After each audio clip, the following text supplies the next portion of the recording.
Welcome, Transformation Talk Radio listeners. My name is Ellen Stewart, and I am the Pushy Broad from the Bronx. This is my show, Recovery Recharged, and I am delighted, as always, to host with the illustrious Dr. Pat. How you doing, girl? Yeah, this is a great show. I'm really excited about this. Me too. We're going to get into it today. Absolutely. This is like right up in our face too. Yes, it is. And it is the topic of the day with everything that's going on, and certainly in our field of recovery, because one of the biggest problems that we faced is being branded an alcoholic or an addict and having people look at us differently, treat us differently, and react to us differently. And that is what we're talking about today, among other things. The bias and the stigma of biases specifically related to addiction and also other areas. And of course, this is definitely the topic of the day. So, of course, I brought in an expert, all right? In fact, she calls herself the bias specialist. So I can't wait to talk to her. And shout out to our brand new Australian affiliates, because this gal hails from Australia. So I am thrilled to welcome her.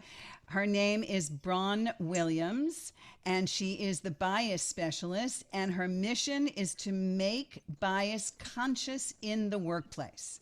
Let me tell you something about this wonderful woman who I have already inducted into the Pushy Broad Hall of Fame with me and Dr. Pat, okay?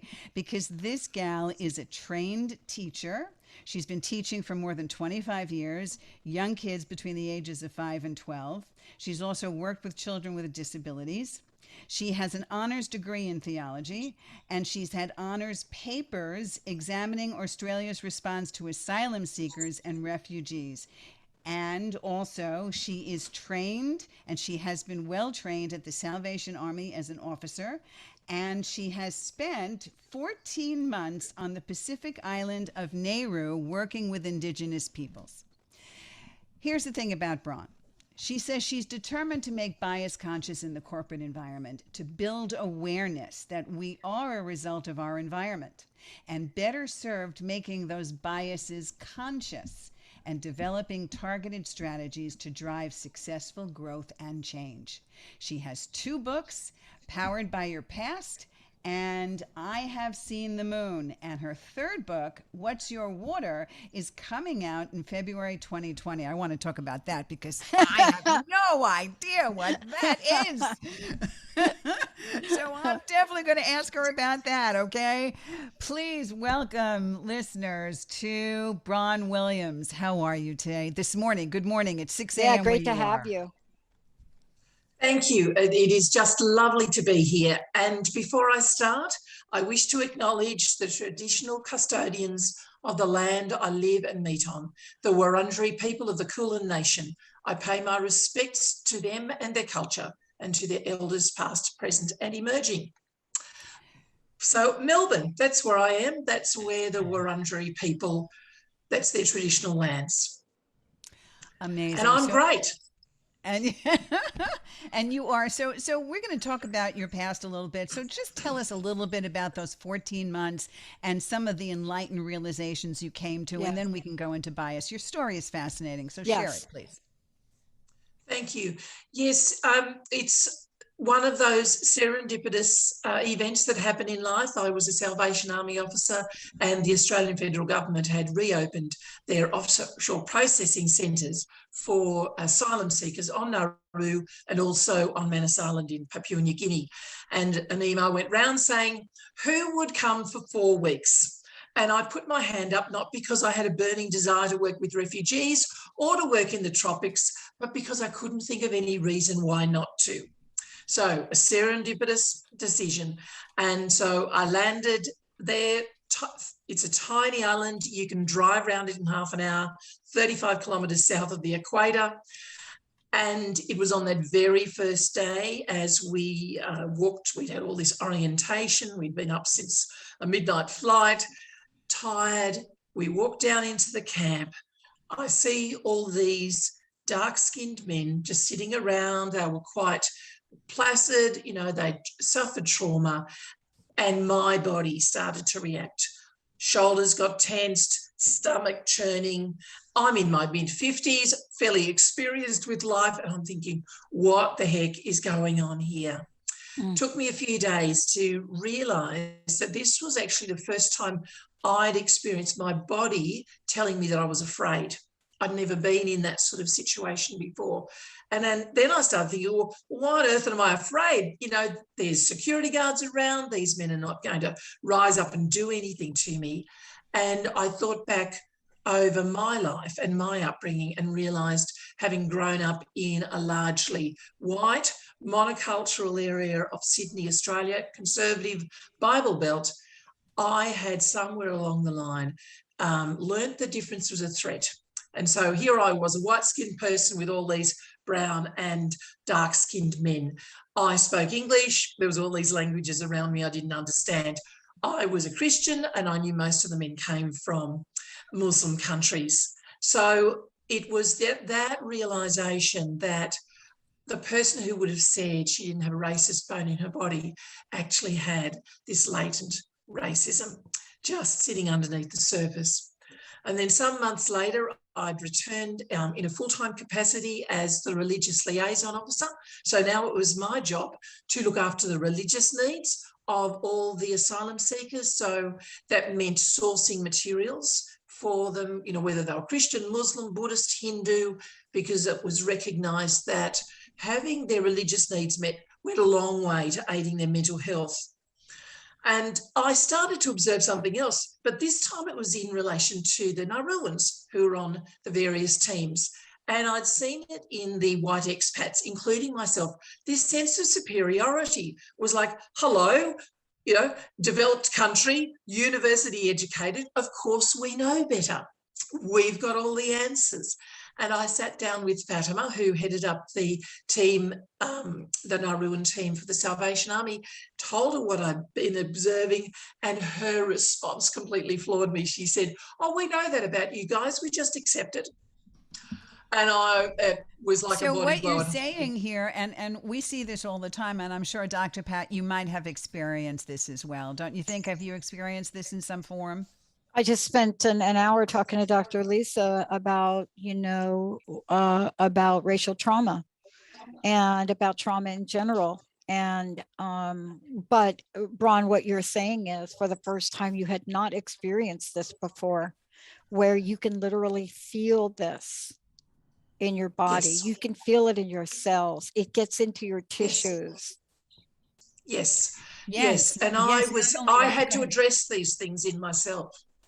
So not only did you feel it physically, but you felt the physical fear, right? So it became a tangible fear, on top of which you realized that this is almost ingrained in us, and it's developed across the board, regardless of situation. You mentioned a couple of things. You mentioned a religious bias. You mentioned a race bias. You mentioned an educational bias. You mentioned various things that we almost always gravitate to, simply because that person sitting across from us is different from us.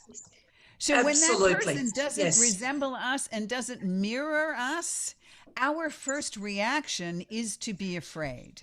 And that's distressing, right? When people aren't like us. It is. Yeah. And I think what happens, though, is that's compounded by not just that they're different and they're not like us, but the belief systems we created. I grew up in the projects in the Bronx, and I got to tell you, it didn't bother me. It didn't bother me then. It didn't bother me in high school. And then my stepmom was really smart. She moved us to Plainfield, New Jersey. She could have moved us anywhere, but she moved us to Plainfield. And if you all want to look up Plainfield, go ahead and Google it. So myself and my sisters, and, you know, for the most part, we didn't have the fear of people with, you know, people of color. We didn't have the fear of people that were a different religion, right? We didn't have those kinds of things. As a matter of fact, if you go up in New York, right, Ellen? Oh my God, yeah. I Yeah. mean, When I it's a moved to melting pot, right? Seattle, my friends were scared to walk down the street with me because I would stop and I would talk to the homeless person. And they're like, what are you doing?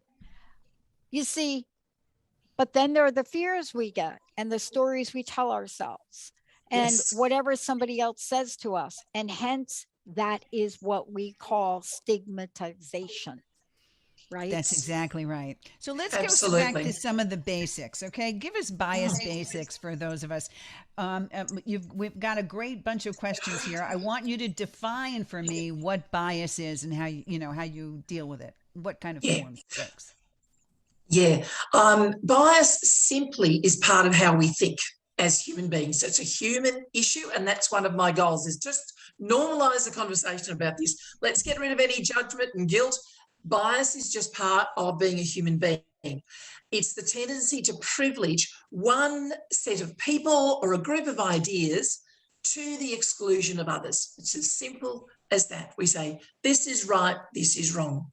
It forms unconsciously in our childhood, during growing up years, lots of input from things like our family, our culture, if we're part of a faith group, the media, all sorts of external sources, the sports club we belong to, the friendship group we're in at school. It shapes, bias then shapes how we see ourselves, how we see other people, how we see the world. It informs the decisions that we make, the relationships we have. It informs how we treat others, who we innately show respect for, and who we unconsciously dismiss. So why is it important, do you think, not to ignore it? Because it can, two main areas. It impacts our decision making and it impacts our relationships with other people. Just like, that bodily reaction I had with these men who were different to me. Now, if I had allowed that to continue to manifest itself and I acted out of that, I would have been completely ineffective in that situation and probably would have been sent home because I would have been useless. So allowing our biases to operate is unhelpful. Like most of the time, well, that's why it's called unconscious bias. We're not aware of them. But as we allow life to bring bias to the surface, then we get the choice. Do I continue to allow this bias to work in my life, or am I going to make an intentional choice about what I do with it? Roger J. Davies, who's a linguist, has made a wonderful statement. He said that bias operates in a parallel world to our rational and logical thought processes. And I love that idea of a parallel world. Yeah, so that we've got our biases that are operating here quite effectively, and we've got our logical thoughts. So my logical thought said I didn't have a racist bone in my body. My biases were saying, well, hello, no, you actually do. Of course, of course. And that's because we are uncomfortable with things that are dissimilar. You know that Crosby, Stills, Nash song, You've Got to Be Taught, right? And you've got to be taught to hate and fear and all of those things. There are some things that become intrinsic. For instance, I had lectured at the Rutgers College of Nursing several years ago and talked about addiction and the stigma of addiction. And I asked everyone in that classroom, and these were nurses, these were pre-med, they were some pre-med and some, nursing students. And I asked them to picture an active addict in their head. Okay. Close your eyes and picture an active addict or an alcoholic. Every single one of them said, what do you think? Tack to Pat, what do you think they said? I don't know what they said, but I know when I was asked that question, all I could think about was my uncle at Thanksgiving. Okay. I hear you. I hear you. And everybody else thought about a bum in the street with a needle in his arm. That's Yeah. right. Okay. In a den of junkies and all of those things, or somebody just staggering on the street living in a cardboard box. And, you know, and most of my life I lived in the Bronx, and then I lived in Manhattan and other boroughs. So in Manhattan, it wasn't uncommon to see cardboard boxes with people living in them. Okay. And Yep. still today. So this is the picture that people get, and we're responsible for this, when in fact that is only a very small portion Yes. of the addiction in this world. People like Dr. Pat and myself that have years and years and years in sobriety didn't come out of a cardboard box. Okay, so that's a whole different thing. So Absolutely. tell us specifically, what is a bias specialist? What is that? What do you do? Okay.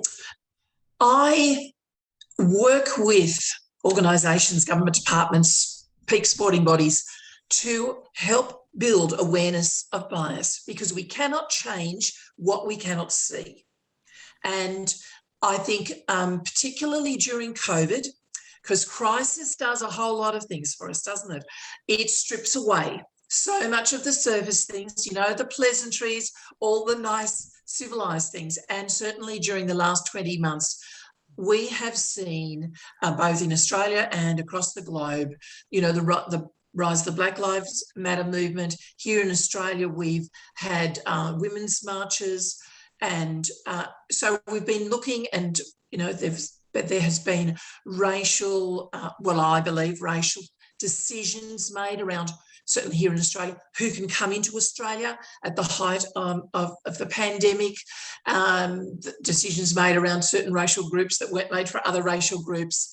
So it's what I do is help people see that what we're seeing on the surface of the water, because I liken bias to an iceberg. So we see things like racism, ageism, sexism, discrimination because of ability, you know, all the other things that we see on the surface, but that's only the 10%. Underneath sit bias, that tendency to privilege one group over another, that then allows us to categorise people.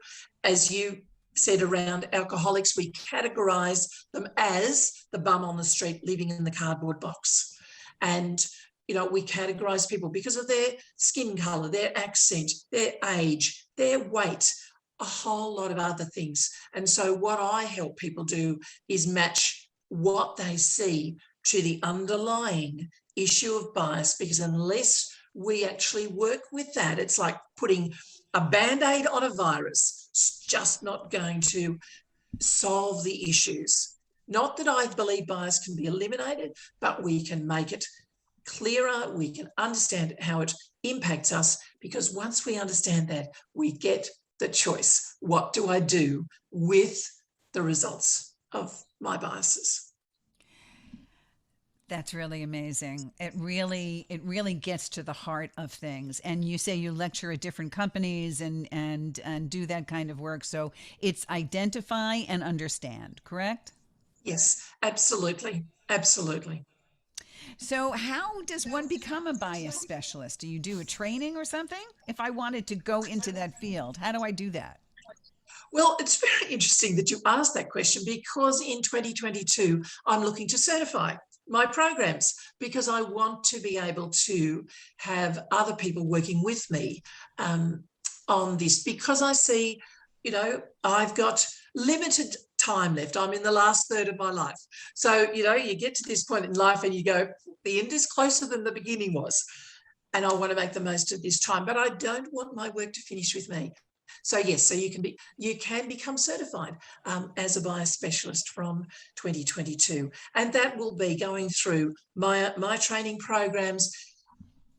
The key, though, is to understand that this is not an academic exercise. This is about understanding your own biases, and the first part of that training that I do with people is to take them through a series of 10 areas of their lives in which bias may well be operating, because I want anybody who works with me to be able to have their own stories. They can't use my stories. They need to have their own. Yeah, the mind will tell us everything's okay. We're cool. The mind will tell us, what? Me? Who? Like, Yeah. what? Me? No. Um, but this is something, right, that, there was a movement, wow, a lot of years ago in corporate America, and we called it sensitivity training. It was hard. Yes. It was hard. It worked. Right. They stopped it. That's right. They did. They stopped it because it was way too volatile. And I don't think they had enough professionals actually knowing what they were doing. And from that whole point of view, it seemed to be a biased point of view. It was ridiculous. Absolutely ridiculous. And I'm watching some old TV shows that are talking about conversion training from back in the 50s when there were uh, gay individuals who are trying to be converted back to heterosexuality, and doctors and all of these things, and the strange kinds of things they would use to do that under the auspice of this is medically proven and this is correct, and all of these things. And it's horrible. It's constantly a horrible thing. I mean, it's just not good. Yep. And the same is true with us in our industry. People make so many assumptions about recovering addicts and alcoholics, right, Dr. Pat? Don't they think all kinds of terrible things? First of all, they personalize it. I don't know why this happens, but if somebody has cancer, right, you talk about the cancer. You don't talk about Mary Jo. But if somebody has the disease of alcoholism or drug addiction, you talk about the person. Yeah. Yeah. As though it's a moral failing. Yeah. Yes, Yeah. and although it's also contagious, you can get it from somebody, right? I mean, don't stand too close to them because you'll get it, whatever it is, okay? If it's negative, it'll rub off. If it's a mental illness, if you hang out with them too much, you'll become as mentally ill. I see this all the time in the people that I work with and the clients that I handle. They turn around and say, please fix this situation. Because if we fix it, then it will no longer exist. And that's what people think about bias. As long as you're aware of it, you have fixed it. But it's deeper than that, isn't it, Bron? It's an ongoing process. And this is one of the things I bring out in my training too, is that when you have, like I know about my white privilege, and I know about my latent racism, and I also know that I have an academic bias. I knew that a long time ago. Even when you know these things, the biases will continue to raise their head and say, yeah, but let's go this way. And it's that point where you go, okay, all right, I've acted out of my bias again. Be patient with yourself. Be kind to yourself. This has been part of the way you've thought for all of your life, but then just determined to go on the new path, because it's like practicing on a bike. You didn't get on the bike when you were 5 or 6 years old, fell off, skinned your knees and said, well, bike riding doesn't work. You got back on again. And that's exactly the same it is with whether you're doing bias training or you're working with your own biases. Pick yourself up, dust yourself off, and on you go again. Yeah. Back again. Yes. Well, that's really important. When we're going to go to a break, because we want to talk a little bit more about addiction and recovery and the biases that happen in our industry and what we're doing to help to turn that around. And I also want to talk to you more about what Bron is doing and how you can get to her and how you can work with her if you want to, because she works all over the globe and she works virtually. So any company can participate, and any human being that is interested and has questions. Bron, where can they contact you? Info@bronwilliams.com. That's the simplest way. That's fantastic. Or stalk me on LinkedIn. I'm there too. Stalk you on LinkedIn. Okay, terrific. Great. Well, again, this is Ellen Stewart, Pushy Broad from the Bronx. You can reach me at pushybroadfromthebronx.com. I am doing free stress-free sessions, 30 minutes, or you can call me at 800-889-1757. And then we'll be right back after the break. Yeah.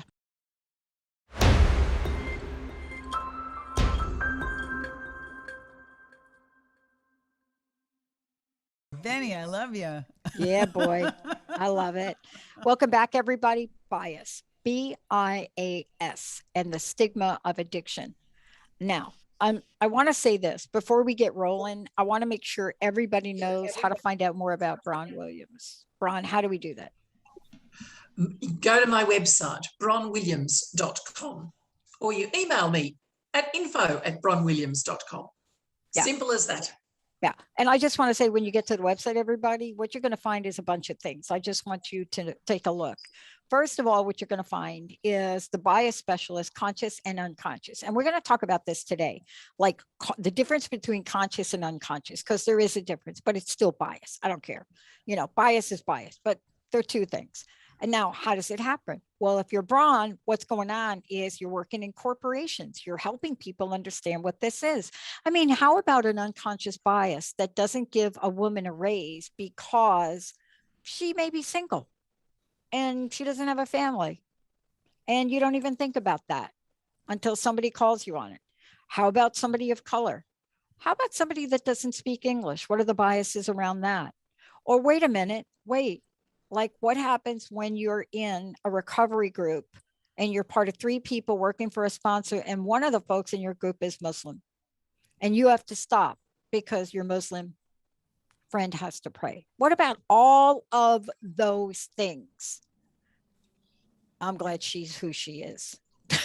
That's all I want to say. Bron. So if you want to answer all those, right? And if you want to answer all those things now, that would be great. Okay, if you want to address them all, but let's talk a little bit about what can you consciously do, right? So, like anything else, I'm sure the first step is awareness. So let's talk about that. Yeah. Look, I actually realised, looking back on how I processed things for myself. When I was on Nauru and then after I left Nauru, I realised I'd done 4 things. The first one, I'd actually noticed the triggers. So I'd noticed that my body was telling me something that I hadn't heard before. And so that is always the first step. So if you're getting a physical reaction to a situation or an emotional, like you might be getting frustrated with a person, angry even, or you're getting upset by the things that they're saying, that's a trigger. And it's important not to just go, well, it doesn't matter, or it always happens like that, particularly if it always happens like that in that situation. That's a great trigger. So notice the triggers.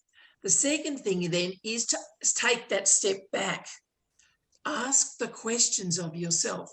Why am I doing this?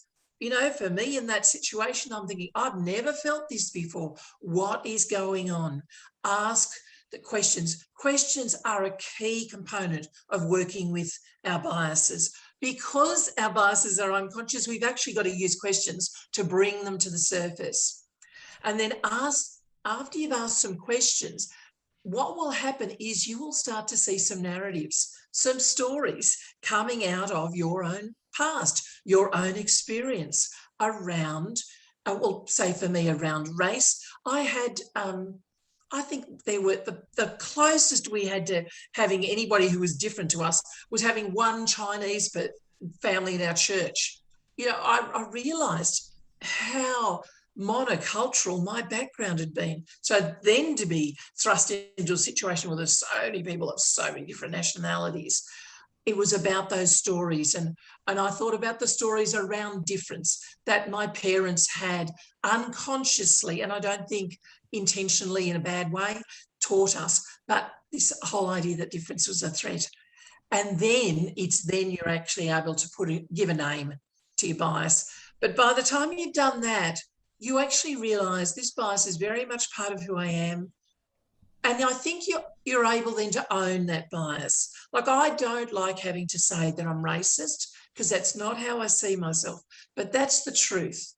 And it's easier to own that when you've done this little process, because you go, okay, I can see why I'm like that. Because it's not that means you're a bad person or that you're intentionally going this route.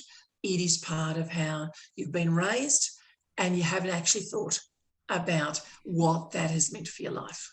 So you assess your background, you assess your upbringing, you come to grips with it, you become aware of what's going on, and realizing that you are formulating ideas and concepts based on things that have to do with you and not the people that you're looking at. Oh, Dr. Pat is excellent. I'm going to hang on to that. I like that. You know, Dr. Pat, every time I walk into a 12-step meeting, okay, I walk into a 12-step meeting, especially in early recovery. I sat down in the 12-step meeting in early recovery, and I turned around to all of these people and I said to myself, I am not like any of these people.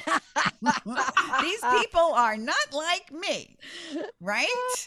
Right? Yeah, boy. I am college educated. I am who I am. I am I am this, I am that. I am eloquent. I am this, I am smart. I am this. Whoever else is in this room, yeah, I know better than they do. I am different from they are, and I'm not going to be them. Okay. Yeah, you know, it's interesting you're bringing that up, Ellen, because I heard the other day somebody say, you know, I've been coming in the rooms a long time and I've yet to hear my story. I mean, how is that even possible?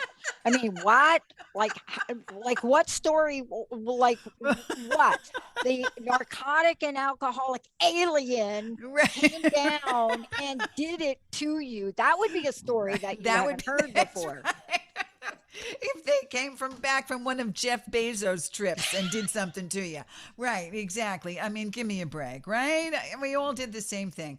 But it's the point of we want to alienate ourselves. And it's also a point in recovery, because recovery teaches us some very basic things that help us get through the bias. And one of those things, working in 12 steps, is to be open and willing. Mm-hmm. Bias means closed. That's what bias means.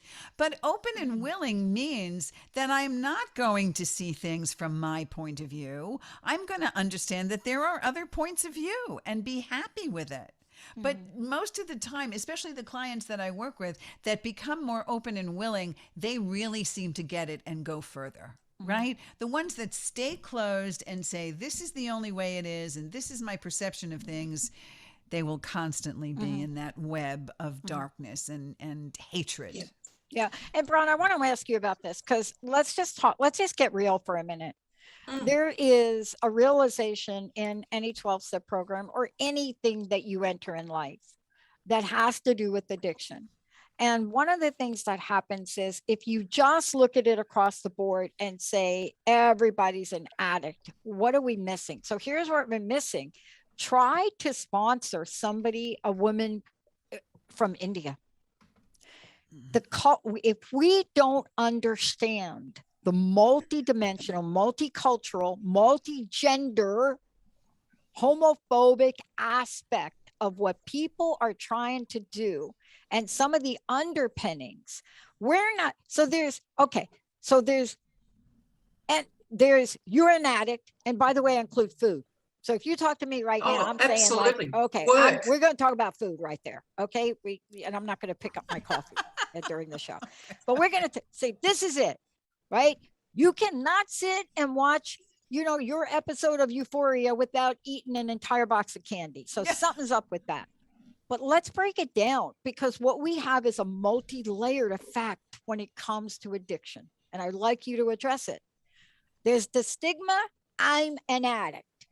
I'm an alcoholic, and I don't even use those words, right? But just for this show, I need to say it, right? I don't use that. It's a disease. It's not me. It's an illness. But here we go. Now you go into these rooms, but you're East Indian, or wait a minute, my buddy, Muslim, right? Or how about over here, you're of the Jewish faith.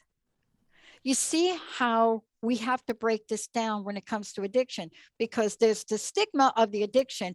Then when you top onto a gender identity, racism, and religion, tell me what we have, Bron. Oh, God. Well, that's a simple question. Well, see, what I'm hearing is the layers, but the layers of our lives that cause us trauma, that cause us to be disconnected to ourselves, that cause us to be disconnected with other people. And I loved what you said, Ellen, about bias is actually all about my perceptions of other people, but it can also be about my perceptions of myself, which you so eloquently talked about. You know, I'm not like them, you know, none of these people are like me, but we can allow our own biases around what I should, could, can do, or but how I should be behaving. And there we're coming back to what you said, Dr. Pat, about the cultural things, because Muslims have a series of behaviours that are normal in their culture. Indian women have a series of behaviours that are culturally normal in India. I have a Sri Lankan friend. She has behaviours that are culturally normal that those of us who are white Aussies actually don't see as normal, but for her they're quite normal, and they can cause some friction. So it's about understanding that the narratives are so powerful because they shape how we see ourselves, and they can often get in the way of us actually dealing with the real deep issues of our lives. Especially in something like the rooms, you're right, Dr. Pat. In the rooms, there are a million different biases. And one of the biggest things, and I want Bron to address it because she talked to me about it in her notes, there is such a shame that we feel as addicts and alcoholics, no matter what, okay? It's like I carry this big letter A on my forehead for the rest of my life. It's tattooed there no matter what. And I never say I'm an addict or an alcoholic. And those words never come out of my mouth. I always say I'm in recovery because I am loud and proud in recovery, and which is why I went to Dr. Pat almost 3 years ago and said, I want to do recovery recharge, not and addicts that's what and Bill W. alcoholics said when he recharge. walked in. He said, I'm a recovered I'm alcoholic. a recovering alcoholic, right? I'm in recovery. But there is so much stuff connected to that the world has given us because of the stigma. So Bron, address bias and shame and that link. Let's Please. talk about that. Yeah. Yeah. So one of the things, as I said, I want to normalise the conversation around bias because we've used the phrase "you're biased" with the finger pointing as a judgment. Oh, you're biased. And whenever we feel judged, we also feel shame. Somewhere along the line, we feel as though we are less than the person who is doing the judging, that we then have to become defensive. Yeah. So there is a real sense of shame. And I want to be able to take that away by normalising this and saying we all have biases. But also, and this is part of what I'm looking at exploring in my doctoral work, is when there is a dependency in the mix as well. And obviously there's dependency when it comes to addiction, but also say particularly on the world stage, and this is one of the areas that I'm interested in, is about Australia's relationship with China. You know, there have been Chinese in Australia ever since white settlement, and yet white Australians have largely had a negative outlook on China. But at a world level, Australia is dependent on China, and China is dependent on Australia from a trade thing. So we've got this bias from a white Australian perspective towards Chinese people, and yet as a nation we have a dependency on their country, and so shame just gets magnified in all of that. And so that's really what I'm wanting to explore is what I call a cycle of separation, where we just continue, because shame separates us from people, bias separates us from people, and really dependency is not actually intimacy, is it? It's about a connection with somebody else. But Dr. Pat, that's the show, isn't it? Dependency is not intimacy. That's a whole show. Yeah. I mean, honestly, you have one of the people in Australia, and can I mention her, please? Yes. Who came out of the gate, no degree in counseling, and rewrote the book on narcissistic personality disorder. She came out 10, 11 years ago and said, I need to tell you this because psychologists are not telling you. And that's my field. And she was right. Melanie Tanya Evans came out of the Oh, gate yes. and said, hello, no contact. And everybody looked at her like, what? But guess what? She helped people heal, because what you talked about is intimacy dash dependency dash action dash systemic behavior. Put them all together and you got like bias in a lot of ways. And we don't have the tools. That's why what you're doing is so important, because we don't even have the tools to tease it apart, do we? No.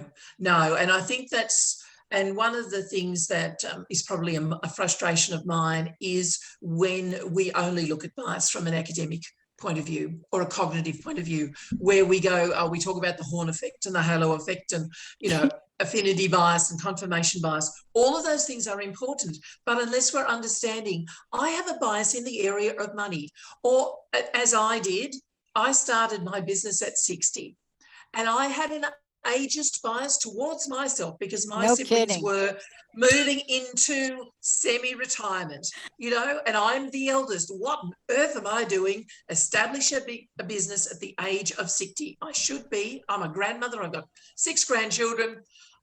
And I had to get over that bias. Thank goodness for my business coach who just kept telling me age is a number until I believed it. That's right. But it was an ageist bias that I had against myself. How dumb is that? But it's absolutely commonplace and normal. And here's the thing. Everybody turns around and says, you're right. They come out with this thing right away. I'm not racist. I'm not racist. I'm not racist. I hate that word racist. I hate that word. Bias, I can deal with better. It's more palatable to me to say bias. But when I spoke to you, and we've had lengthy conversations before I had you as my guest, we have to all admit that we are all biased towards something or about something. Okay. We all harbor bias, whatever that means. All right. And if we come from that spot, we already have commonality. Okay. I already know that there's bias. I am a part of it. You are a part of it. And now maybe we can begin to talk, because those old dark gentlemen that you talked about on the Pacific Island were probably looking at you with the same kind of bias. Well, yeah, So I'll it's just give mutual. you a I was just going to say, I'll give you a beautiful example. I met with a group of pastors, Nauruan pastors on the island in the very early days, because they were just concerned. They knew there were lots of Muslim men in the camp, and Nauru is a very strongly Christian nation. And they were just concerned. One man said, I met one of the Muslim men, I shook hands with him, and then he wiped his hand across his shirt. He interpreted that he was wiping the handshake off, whereas those of us who understand Muslims understand that it's a hand of the heart. Right. And so I thought it's just a simple misunderstanding how we've interpreted an action through what we would do, what is normal for us. Exactly. And that starts wars. Those things start wars. Absolutely. There is no question. So when I come across this on a regular basis as a recovery coach, I come across people thinking that they're different and that their story is unique, like Dr. Pat had said, that their situation is unique, that they come from a totally different background and nobody understands them and nobody's going to get it. Okay. So what I do and the work that I do probably is very similar to yours in the way that we talk about being open and willing, as I mentioned before, and we talk about where is our commonality? What do we have that's in common, right? So maybe we have gender in common, okay? Maybe we have race in common. Maybe we have intelligence in common. Maybe we have, like Dr. Pat and I, the Bronx in common. But we've got something to hold on to. So how do we get around? How do we begin to bridge that gap and to start to eliminate some of the bias? Where do we go, Bron? Yeah, look, I think, again, we come back to exactly what you said, finding the commonality of understanding that bias is simply part of the way we think. It's a human problem. It's something shared by all humanity, regardless of our age, our gender, weight, skin colour, accent. So I think it's about coming back to us as human beings that, and I say this, I've got grandchildren ranging from 17 to 4. My 4-year-old granddaughter already has biases, which her parents have unintentionally taught her.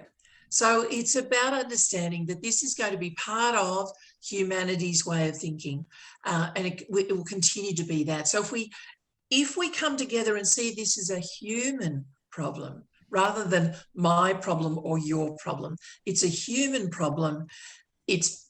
In a sense, it's natural. I often say it's like part of our psychological DNA, but it has ramifications and effects that are not helpful, that are unpleasant and often deadly, and they're the things. So we have to understand what's happening beneath the surface so that we can effectively address the things that are happening above the surface that we can see.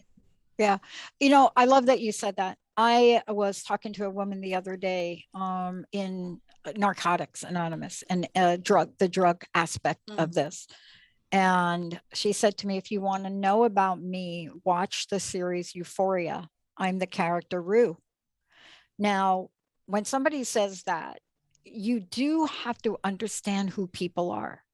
So while we have something in common, or groups may have in common, maybe you're in overeaters. Maybe that's something you're watching yourself in there. What do you have in common? Well, you have in common, you are powerless over your addiction.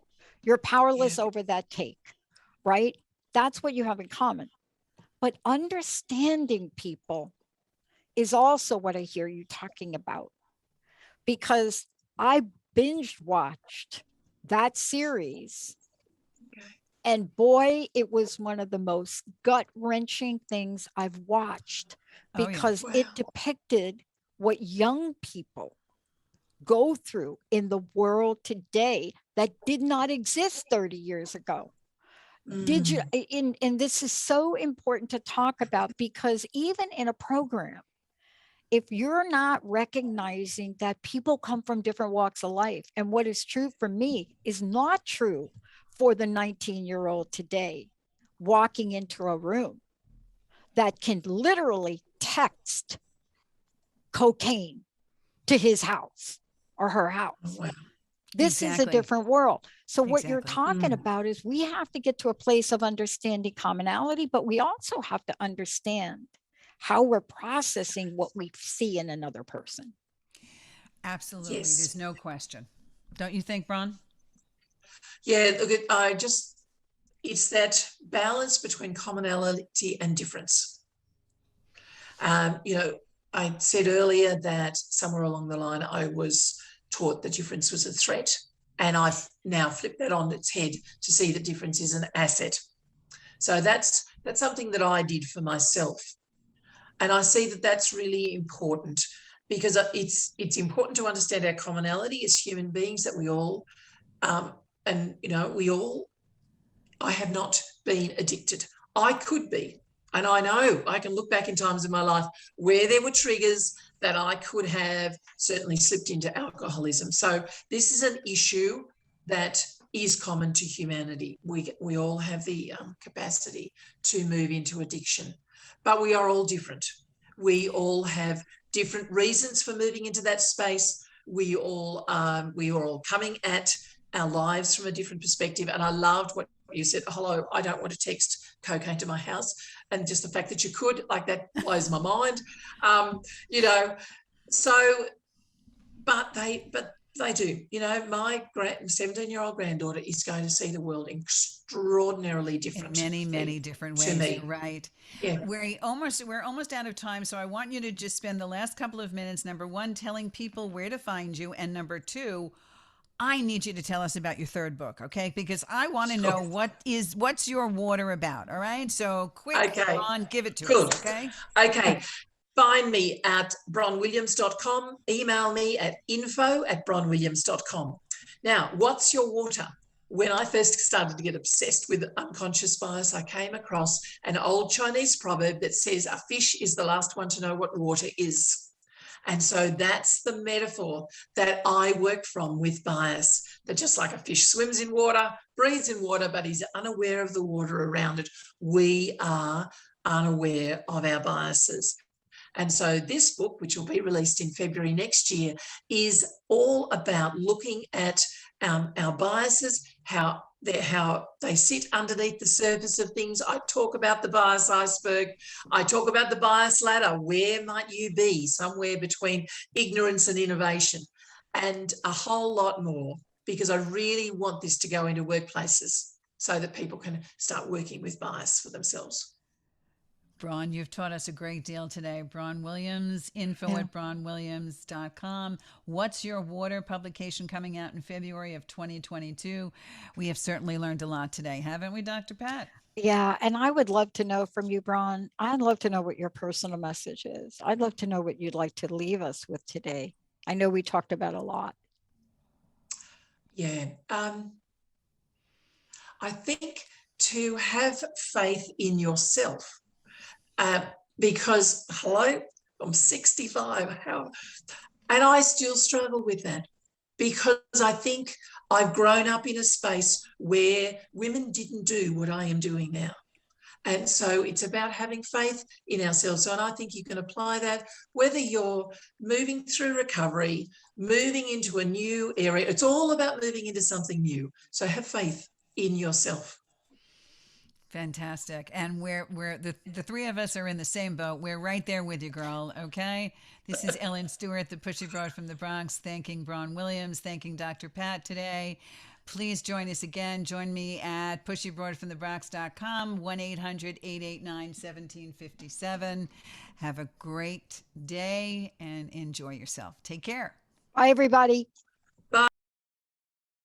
You've been listening to Recovery Recharged with certified life and recovery coach Ellen Stewart, Pushy Broad from the Bronx. Don't miss your next opportunity to let me help you recharge your recovery, let go of your secrets, and change the way you think, feel, and act right here on TransformationTalkRadio.com.